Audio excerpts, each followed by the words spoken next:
Girl, the amount of times that I'm about to cuss on this. When I tell you, I'm going to be cussing up a storm in this thing. Oh, my Lord. Fooling with Martell Holt will have you in the twilight zone, wondering what is real, what is fake. You literally in the fifth dimension, just trying to figure out what is happening. What is happening? Anyway, hey y'all, welcome back to my channel. My name is Belle and this is the Belle Perspective. And today I'm coming at you with another review for Love and Marriage Huntsville. This is season 6, episode 31, Family, Fidelity, and Fish Fries. And they should have entitled it Fucking with Martell will have you in the goddamn twilight zone. But anyway, welcome to my channel, okay? I talk about books, TV, movies, all kinds of things on this channel, okay? So if you're looking for an internet community, you found it. Go ahead and subscribe. If you're returning, hey, welcome back. Welcome back. You already know the drill. Get down in the comments. Let me know what you think about the episode. Let me know what you think about my commentary. And don't forget to like this video before you leave. Let's get into it. Okay, so I'm going to start off with Stormi, who was, you know, I mean, we could take her or leave her, inconsequential to the entire episode, but we'll talk about her first to get it out the way. She wants to have a family fish fry. You know, I guess this is a tradition that she's always had. You know, she's trying to settle a family feud. Why in the hell does Stormi feel like she is the peacemaker? I don't know why she feels like she's the peacemaker. She's not. She's not at all. I don't know who. Anyway, so she's trying to help mend the fences between her auntie Lisa and her mama Betty. I think her mama named Betty. And I just really wanted us to not talk about this. I really wanted Stormi to go sit down. Go sit down, girl. I don't care. We don't care. And here's the thing. I actually really appreciate watching family dynamics on this show.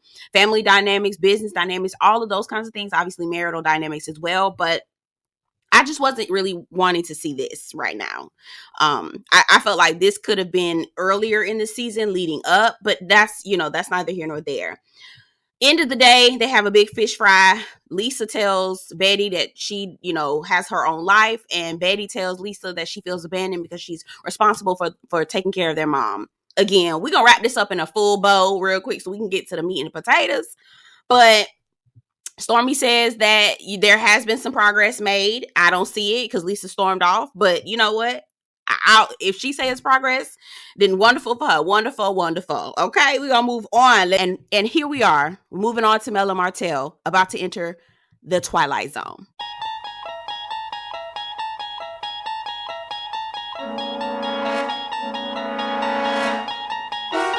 Mel and Martell. Oh my Lord. Prior to Mel meeting with Martell, she goes to see Chris and Nell and tells them that they did a great job hosting the Houston trip, and then also that Martell want to talk to her. And I know they all was looking like, no, what the hell this boy want to say? What he got to talk about? Okay, so we get to this little tea place, all right?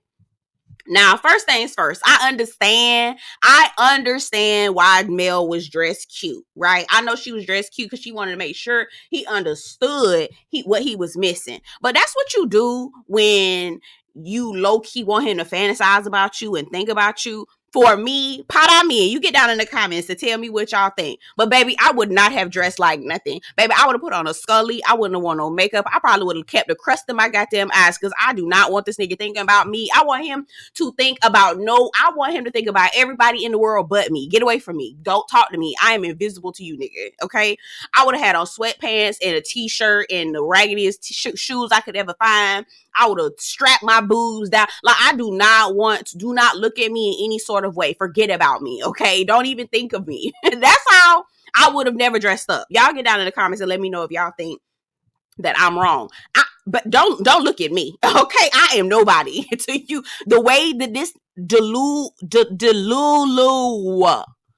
oh my God, Delulu. When I tell you Martell have us in the twilight zone. Okay, so we sit down with Mel and Martell. I feel like Martell Holt needs to be some sort of case study. Like, that's how out of pocket and out of just offset he is to me. I really feel like he needs to be a case study. He should be studied. yeah, somebody need to submit him to somebody's therapy so that they can, not therapy, but to some sort of, I don't know, human study, human behavioral study, something. He need to be studied because Buddy is he's a different type of breed. He really is. Martell brings her flowers, y'all. Martell brings her flowers, and she's like, "This is inappropriate. You don't need to bring me flowers. Aren't you dating Sheree?" He was like, "I'm not dating Sheree anymore." Well, I'm dating someone, which I want to know who the hell you dating, girl. Who is he? Is he cute? Is he fine? Let's see what's going on. See, that's what I'm talking about. If we're gonna keep this show alive, I want to see who the people are dating. That's what I want to see. That's what I want to see. Anyway, okay, so he says he's not dating Sheree anymore. And quiet as it's kept, we already knew it was a stunt and a show. So we don't even, obviously, we knew that mess wasn't going to last, but whatever. So she's telling him, listen, this is inappropriate. Don't bring me no flowers. Leave them for the kids. Okay. Now, Martell opens up and says, I talked to Chris, and Chris told me that you never felt protected in our relationship, and I'm so sorry for that. Martell, oh, what the fuck wrong with you? What in the fuck is wrong with this boy? He is crazy. The way that I was just looking so annoyed and disgusted and tired. Like, why are we here? Martell, obviously, she was not protected. How do you feel like you were protecting her all while sleeping with someone else, unprotected? Opening the door, feeding this lady all the ammo to try to come at Mel, posting things on the internet, revenge corn, and then on top of sir, calling her bitches and hoes. And listen, when I tell you Mel ate, now there was some point. Let's go through it. Let's go through it because there's some points where I was like, Mel, all right, now you need to stand on business, girl. Don't be going back and forth with this nigga, because sometimes you give too much to a nigga and they still feel like they got a little inch in, right? My girl used to say, you give the devil an inch and he'll take a ruler. Don't give him no inch. You know what I'm saying? There were times where she needed to stand on business and just get up and walk away. But anyway, let's get into it. We're going to rate her comebacks as if like this is a gymnastic like competition. Shout out to Simone Biles, the greatest athlete alive. Next to Serena Williams, who was 20 weeks pregnant at the Australian Open, winning her 23rd Grand Slam. Okay, Black women are amazing and there is no competition. Moving on. So he says, how can we get to a place of peace? Get to a place of peace, motherfucker. Never in a motherfucking million years. Oh, never. Okay. Never, ever. She said, that's what I would have said. But she says politely, oh no, we're never going to be there. We won't be. Again, how are you doing stunts and shows, but you want to be in a place of peace, nigga? Are you crazy? Stop. He was like, all the things that I've done that was so long ago. Nigga, 3 days ago, nigga, you telling everybody that the lady was in a hotel sleeping with men? You literally just 3 days ago was hooting and hollering, ranting and raving, telling everybody that the girl was at hotels sleeping with niggas. How in the hell is she supposed to be in a place of peace when you're doing stupid shit like that? Are you crazy? He is literally crazy. When I tell you the Twilight Zone, bitch, I was like, this is the Twilight Zone. The whole time I said, no, God. Oh no, this, I cannot. He went to stuttering. I mean, it was possible. I mean, it was possible that it could have. I never said that. Again, you already know when he get to stuttering and bumbling, the nigga lying. You already know. You already know. Okay, you already know. He then says, man, if I knew that this would destroy my family, I deeply regret it. I'm deeply sorry for it. No, you not, nigga. No, you not, because you still fooled up with her. Nigga, you done brought some random woman to the place that in Houston in the middle of the night, and you did that shit because you thought that Mel was gonna find out about it and she was gonna be mad about it. He plays games. He plays games, and he's a stunt in the show, and I don't. Anyway, okay, so when she says, and that was, again, we're rating it. So I'm giving Mel a 10 out of 10 for the dismount in terms of clocking him, saying 3 days ago, nigga, in Houston, you was telling people that I was cheating on you in hotel rooms like some cheap alley cat. Okay. Now he goes, I didn't, he said, I didn't do all that. I ain't say I didn't do, it could possibly happen, but I didn't do that. You know how he is, y'all. Dumb, right? Okay, so he says, he girl, he go down the train of delusions, baby. Some of the stuff that he was talking about, I was just like, Martell, I cannot. I'm not about to write this down. I'm not gonna do this word for word, bar for bar. I'm not fooling with you, nigga. I'm not doing it. I'm not doing it. Okay. So Martell gets back on this. I deeply regretted it. If I knew what I did, if I knew what I had done was going to ruin my family, I would have never done it. Motherfucker, you thought cheating on your wife wasn't gonna ruin your family, nigga? You see what I was telling you in the last video, in the last review last week? I said this nigga thought he was gonna do whatever the fuck he was gonna do in his relationship, and he thought that she was gonna sit home and be okay with that shit. That's what the fuck this motherfucker thought. This is what he thought. He thought if I knew, cause he already, if I knew what I was doing was gonna ruin my family. Nigga, you thought cheating on your family wasn't gonna ruin your shit? No, he thought that she was gonna sit back and let him do whatever the fuck he wanted to do, because she was already doing everything else anyway, so she might as well go ahead and hold this L too. That's what the fuck, because she kept taking him back, that's what it was. She kept taking him back. He already thought, this is what I can do. Then he went, okay, she took me back before, she gonna take me back again. She gonna do no but take me back. That's literally what he thought. Baby, when I said, now here's, I'm gonna give Mel a little pushback. So when he went down the train, the delusion girl just started going right on down on to the Lulu, okay, taking a trip to the Lulu. She said, "Ooh, child." When she said, "Ooh, child," baby, I holler. I holler, because those moments, right? Those moments when you're looking at a nigga who is absolutely insane, and you just like, oh, baby, this is there is no hope.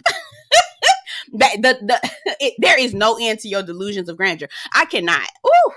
So Mel notices that this nigga got the ring on that she bought him in 2008 when I believe they first got married, and he says, I'm manifesting what you that Mel should have got her things. Get your things and go. Get your things. He was like, oh, I see you got that ring on that I bought you in 2011 or whatever, however long. He said, you got that ring on and you got it on your ring finger. She said, no, nigga, I bought this last year. Are you that's what I'm get your things, Mel, and go. He is not okay. Say, ooh, child, I got a flight to catch.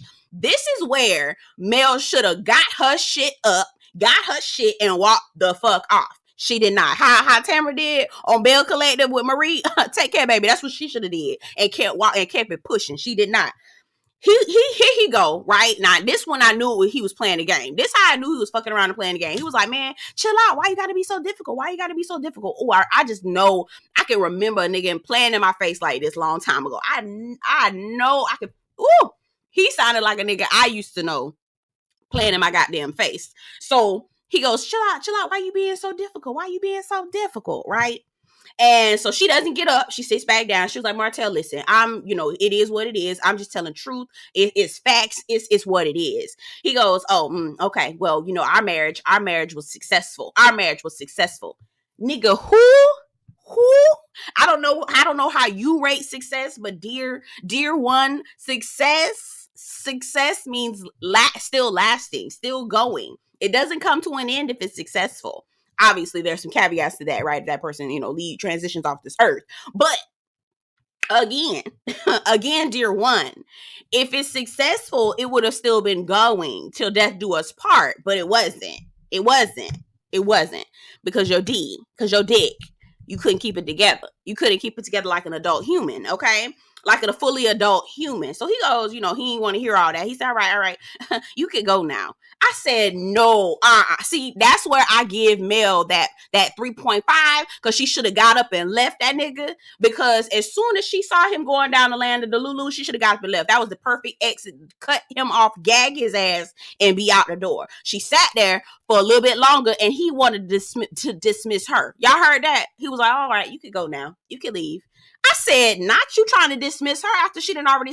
I said, oh no, he playing the game. Now see, that's what I'm talking about. Oh, Martell be having me want to fight the air. Oh, I don't like him, y'all. I do not like the ground he walks on. He said, our marriage wasn't all bad. It was very successful. She says, you know what? Give these flowers to the kids. Give the flowers to the kids. He said, oh yeah, well, why don't you get the flowers for the kids? Give them something. She was like, I do give them something. I even send them food when they're over at your house. I said, Martell, do you need to apply for food stamps? Ain't nothing wrong with that. Ain't nothing wrong with food assistance, boo. Ain't nothing wrong with it. Go on and apply. Get what you need to get, sweetie. Because Mel says she got to get you food, too. He talking about, now see, why you got to try to make me look bad? Why you got to try to make me look bad? Martell, out of all the bullshit that you done this entire season that we've caught on camera, all the foolishness and the bullshit, you think that Mel is making you look bad, baby? You make your own self look bad, sweetie. It's you. Between not being able to control yourself and keep your dick in your pants and uphold the vows that you promised to love, honor, and cherish the wife that you had in your youth that you could not because you was busy roaming the streets because you thought you was the man. Nigga. You make yourself look bad. It ain't her. I promise. It's you. In the confessional, I'm the father of her kids. I would think that she would want to try to. Sir, she is the mother of your children. And all of the foolishness telling people that she's a bitch in the hole. She out here cheating on you. She got hotels and she's sleeping with all these type of men. All this foolishness, Martell. You land of the motherfucking Lulu, okay? Land of the motherfucking Lulu. All right, so let's go on. We moving on to the 6th dimension of the Twilight Zone.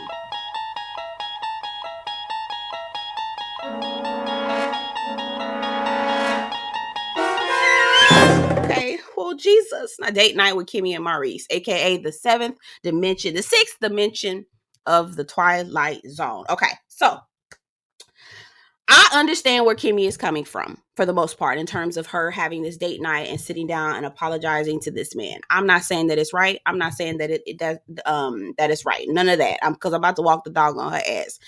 Give me a second. But I do know that nurses, and I've heard this because I have a good friend that is a nurse. I heard that I know nurses prep their cancer patients who, and I have a friend who's an oncology nurse. So I know that my friend has talked about how nurses, healthcare professionals prep their oncology patients so that they are prepared to know that if they husband, 9 times out of 10, because husbands don't stick around for that type of thing. They don't stick around for that type of thing.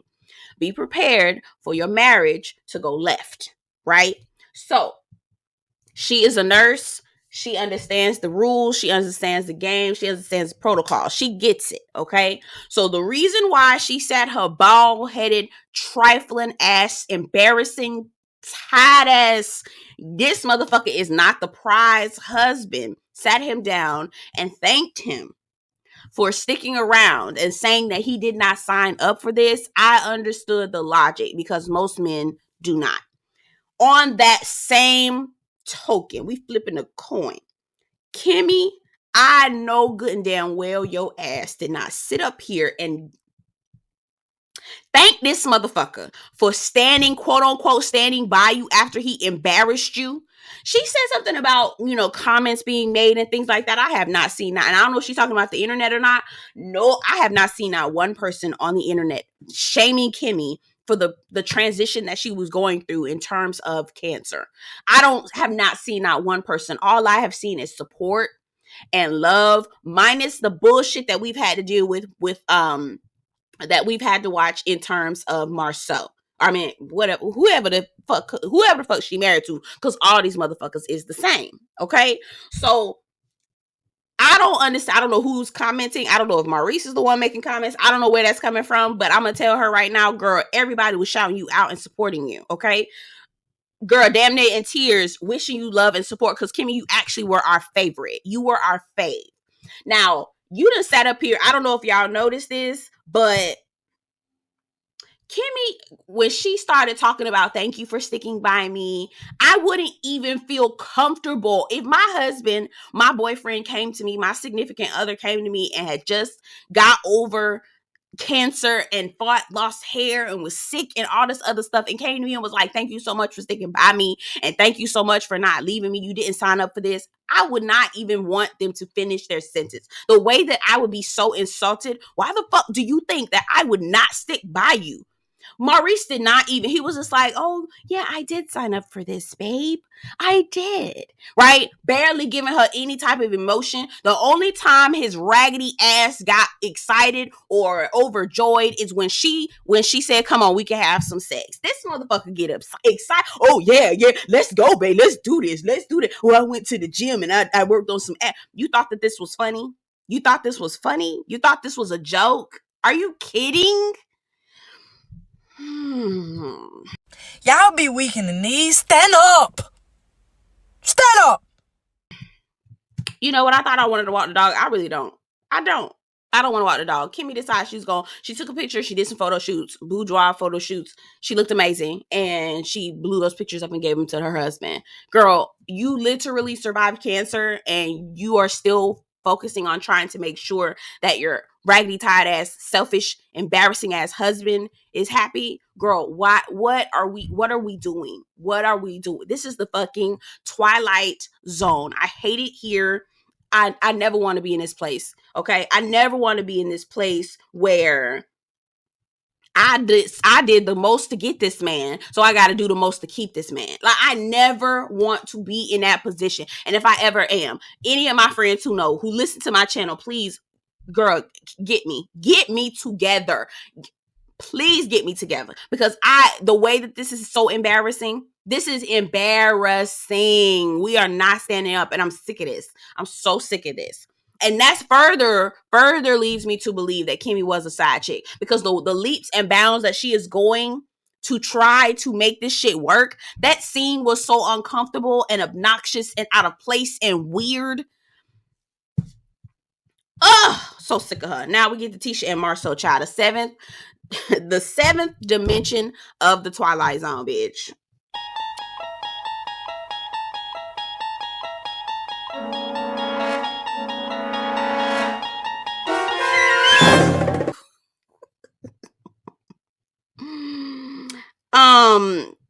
Three things I'm gonna say, because I ain't gonna say nothing else. Baby, they got all this shit going on. They got the house, they got the apartment, they got the renovated house. Baby, they trying to build offices. They got a casino. They got they got all kind of shit going on. What I will say, boo, is I don't know where that money coming from. I don't know where that money coming from. That's all I'm gonna say. It's not adding up. I don't know nothing about nothing. But I will say, it's not adding up, boo. But, that's neither here nor there. Marsau shades the shit out of Tisha. Basically, Tisha wants to make sure that her house is completed, and her office is completed by a certain time as well. She's going in, standing on business. I'm going to tell you right now, this is the first time in all of the seasons of Love and Marriage Huntsville that I have ever seen Tisha stand on business. And now, I guess Marsau, he leans over and says, ooh, girl, you turning me on. Now, quiet as it's kept, when he said that, I thought, is this for show? And I'm not talking about, ooh, girl, you turning me on. I'm talking about this whole storyline. Is this for show? Is this for show? For him to come and tell her you turning me on, that just made me feel like, is this fake? Is this real? Like, all of the demands that she has, this whole pregnancy, is this for show? Are y'all playing? Because that's what it feels like. I don't know. When he did that, that made me second guess if this is real or not. Marsau tells Tisha, I have to be involved in this business. I have to be involved in all of the changes and all the things that are going on. If you leave a business on autopilot, it'll run itself into the ground. He says, and you know that with the whole Canvas Beauty thing. I said, not my husband. Not your husband shading the shit out of you, girl. Not your husband shading the shit out of you. I meant to mention, Tisha looks so pretty. Tisha is so gorgeous. Tisha is a gorgeous ass girl. Her makeup looks amazing. I said, baby, not your husband. Sorry, going back to not your husband shading you. Tisha beautiful. She looks beautiful, but I mean, she ain't gonna leave him. And not to say leave him. I'm not wishing and hoping for bad things to happen for somebody's marriage, but also realistically, your husband's an asswipe, and I hate him. Okay, we're moving on. So, not hate him, because that's such a strong word, but I really don't like him, and I could never. When I tell you this whole damn episode had me looking like, what the fuck is going on? It's today Monday? Is today Sunday? I had to look at the day. I'm like, bitch, what day it is? What day is the week? What's the day of the week, bitch? What time? Am I on planet Earth? Ho? I don't know. Am I on planet Earth? Are my feet to the ground? Is the sky blue? Is the sun still up there? Is it girl, is it still 2023? Well, it's not about to be tomorrow, but still, like, is it still 2023? Where are we? What dimension are we in? Girl, I, the motherfucking Twilight Zone. Bitch, I was so confused, dismayed. Bitch, what is going on, girl? What is going on? What is going on, girl? I literally could not the entire time. The entire time. Oh my God.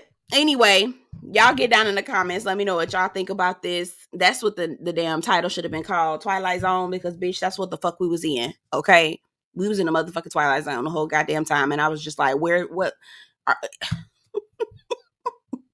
is water still wet, bitch? What's going on? Girl, I don't know. I don't know nothing. I don't know nothing right now. Where are we? What is happening? The sky is falling. I do not know.